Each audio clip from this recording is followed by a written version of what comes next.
या देवी सर्वभूतेषु मातृरूपेण संस्थिता नमस्तस्यै नमो नमः। आइए आज चतुर्थ अध्याय का श्रवण करते हैं। चतुर्थ अध्याय में इंद्र आदि देवताओं के द्वारा माँ देवी की स्तुति की गई है। सिद्धि की इच्छा रखने वाले पुरुष जिनकी सेवा करते हैं, देवता जिन्हें सबोर से घेरे रहते हैं, उन जया नाम वाली दुर्गा देवी का ध्यान करें। उनके श्रीअंगों की आभा काले मेघ के समान श्याम है। वे अपने अपने कटाक्षों से शत्रु समूह को भय प्रदान करती हैं। उनके मस्तक पर आबद्ध चंद्रमा की रेखा शोभा पाती है। वे अपने हाथों में शंख, चक्र, कृपाण और त्रिशूल धारण करती हैं। उनके 3 नेत्र हैं और सिंह के कंधे पर बैठ चढ़ी हुई हैं। अपने तेज से तीनों लोकों की परिपूर्ण करा रही हैं। ऋषि कहते हैं, अत्यंत पराक्रमी दुरात्मा महिषासुर और उसकी दैत्य सेना के देवी के हाथ से मारे जाने पर इंद्र आदि देवता प्रणाम के लिए गर्दन तथा कंधे झुकाकर उन भगवती दुर्गा का उत्तम वचनों द्वारा स्तवन करने लगे। उस समय उनके सुंदर अंगों में अत्यंत हर्ष और रोमांच हो आया। देवता बोले, संपूर्ण देवताओं की शक्ति का समुदाय ही जिनका स्वरूप है और जिन देवी ने अपनी शक्ति से संपूर्ण जगत को व्याप्त कर रखा है, समस्त देवताओं और महर्षियों की पूजनीय उस जगदम्बा माँ को हम भक्ति पूर्वक नमस्कार करते हैं। वे हम लोगों का कल्याण करें।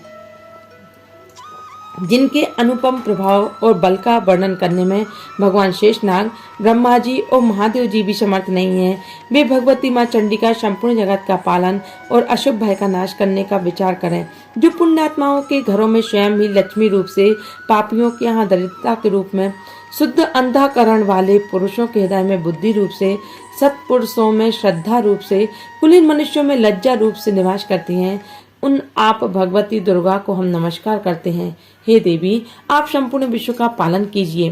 हे देवी, आपके इस अचिंत्य रूप का, असुरों का नाश करने वाले भारी पराक्रम का तथा समस्त देवताओं को दैत्यों के समक्ष युद्ध में प्रकट किए हुए आपके द्वारा अद्भुत चरित्रों का हम किस प्रकार वर्णन करें। आप संपूर्ण जगत की उत्पत्ति के कारण हैं। आप में सत्वगुण, रजोगुण और तमोगुण, ये तीनों गुण ही मौजूद हैं, तो भी देवी दोषों के साथ आपका संसर्ग नहीं जान पड़ता। भगवान विष्णु, महादेवी आदि देवता भी आपका पान नहीं पाते हैं।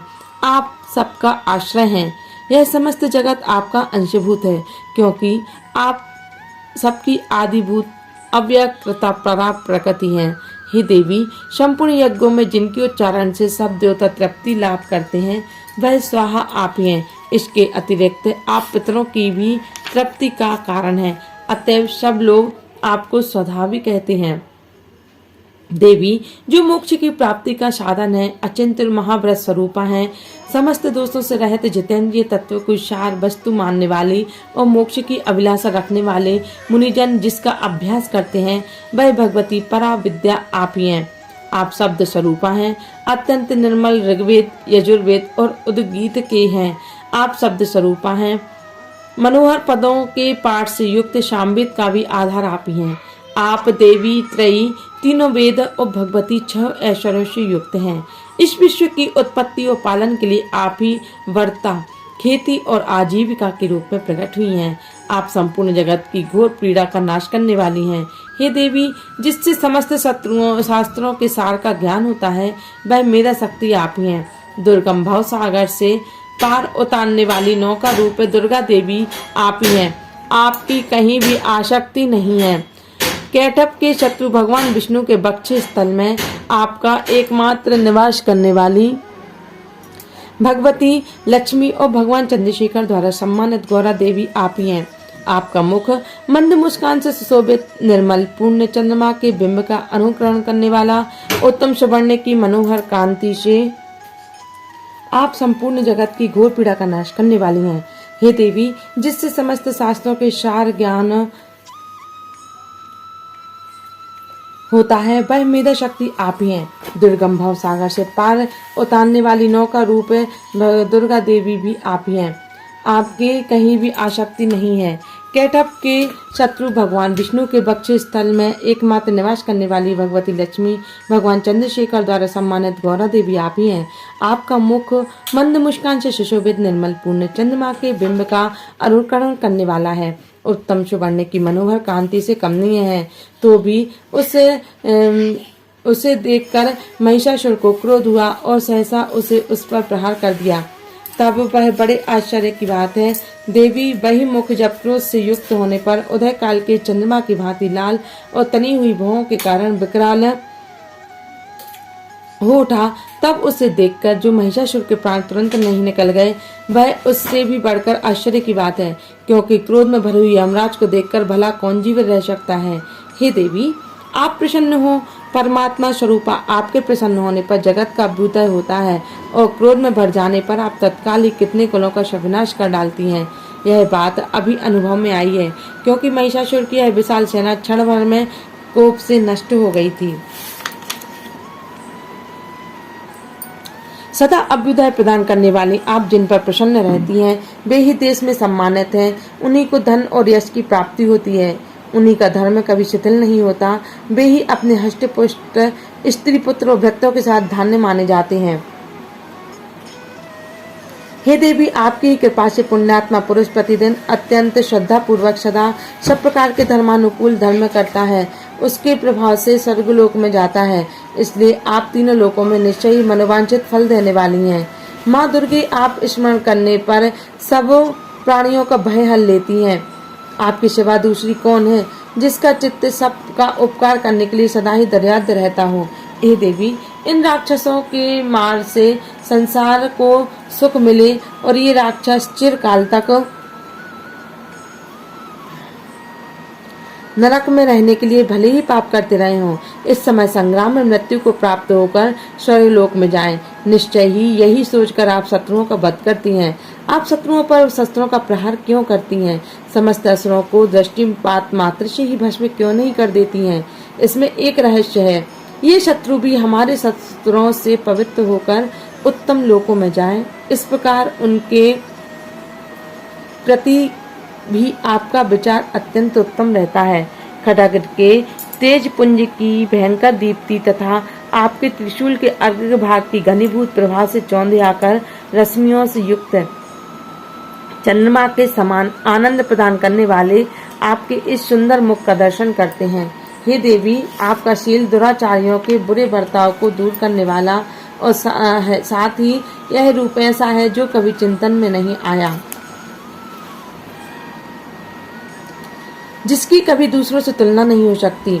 आप का बल और पराक्रम तो कभी इन दैत्यों का नाश करने वाला है, जो कभी देवताओं के पराक्रम को नष्ट कर चुके थे। इस प्रकार शत्रुओं पर भी अपनी दया ही प्रकट करें।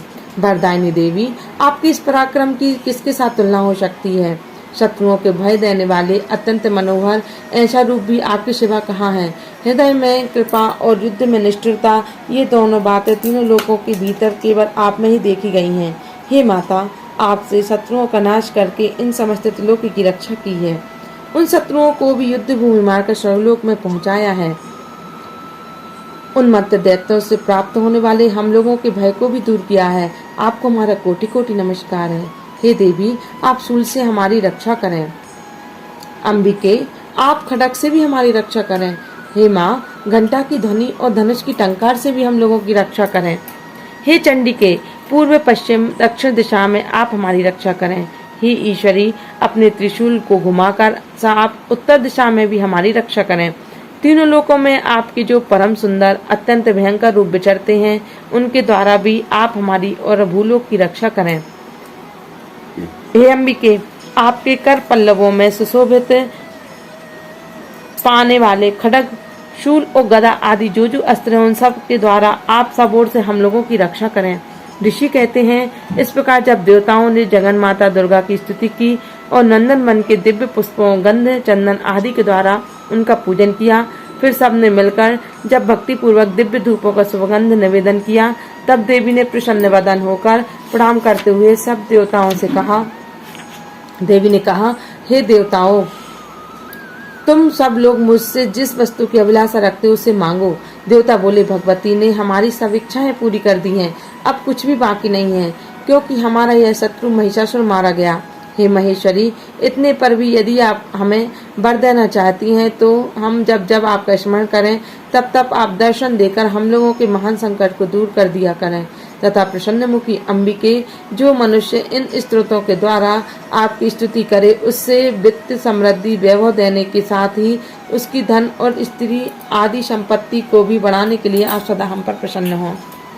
ऋषि कहते हैं, हे राजन, देवताओं ने जब अपने तथा जगत के कल्याण के लिए भद्रकाली देवी को इस प्रकार प्रसन्न किया तब वे तथास्तु कहकर वहीं अंतर्ध्यान हो गए। भूपाल, इस प्रकार पूर्व काल में तीनों लोगों का हित करने वाली देवी जिस प्रकार देवताओं के शरीर से प्रकट हुई थी वह सब कथा मैंने कह सुनाई। अब पुनः देवताओं का उपकार करने वाली वे देवी दुष्ट दैत्यों तथा शुम्भ निशुम्भ का वध और सब लोगों की रक्षा करने के लिए गौरा देवी के शरीर से जिस प्रकार प्रकट हुई वह सब प्रसंग मेरे मुँह से सुनो, उसका तुमसे यथावत वर्णन करता हूँ। इस प्रकार मार्कंडेय पुराण में श्रावणिक मनवंतर की कथा के अंतर्गत देवी महात्म्य का शुक्रादि स्तुति नामक चौथा अध्याय पूर्ण हुआ। जय माता की, जय माता की, जय माता की।